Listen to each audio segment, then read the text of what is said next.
আসসালামু আলাইকুম। Hello viewers, অষ্টম শ্রেণীর শিক্ষার্থী বন্ধুরা, আশা করি সবাই ভালো আছো। অর্ধবার্ষিক পরীক্ষা সামনে রেখে তোমাদের জন্য বাংলার আজকে গুরুত্বপূর্ণ কিছু প্রশ্নের কথা বলে দিব।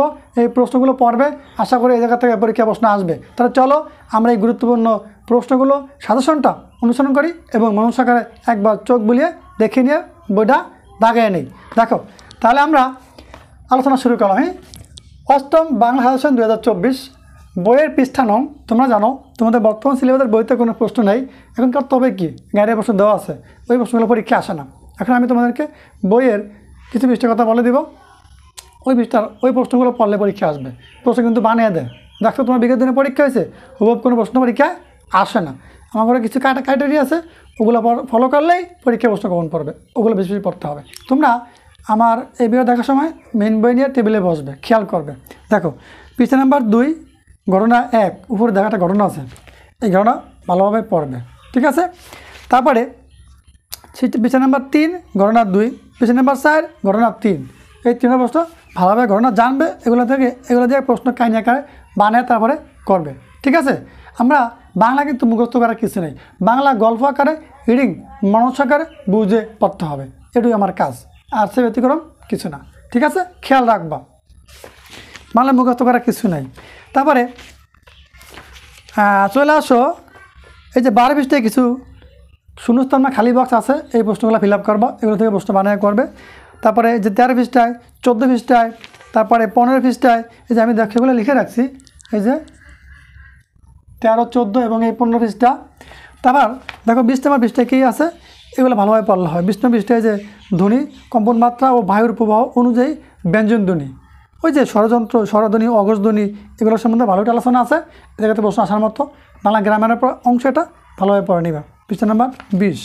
তারপরে এই যে দেখো 22 নম্বর পৃষ্ঠায় একটা এই যে কঙ্কালের চিত্র দিয়ে বর্ণনা দেওয়া আছে, এই জায়গা থেকে প্রশ্ন বানিয়ে করতে পারে, এগুলো বুঝে রিডিং পড়তে হবে, ঠিক আছে। তারপরে 22 পৃষ্ঠার পর দেখা যায় 38 পৃষ্ঠা, এই 22 পৃষ্ঠায় গেছে, এখন 38 পৃষ্ঠা যাও। দেখো তোমাদের মেন বই 38 পৃষ্ঠায় কী আছে।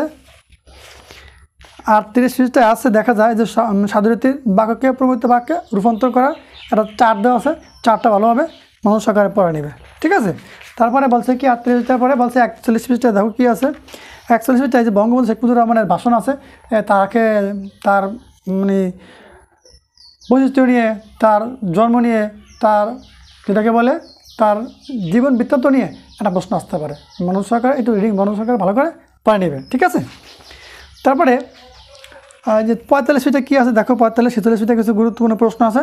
তোমরা এই প্রশ্নগুলো 45 পৃষ্ঠা, 46 পৃষ্ঠা খুব ভালোভাবে পড়ে নেবে, এখান থেকে প্রশ্ন বানিয়ে করার মতো, ঠিক আছে। মেন বই থেকে প্রশ্ন আসবে, ও গাইড থেকে কোনো প্রশ্ন কমন পারবে না।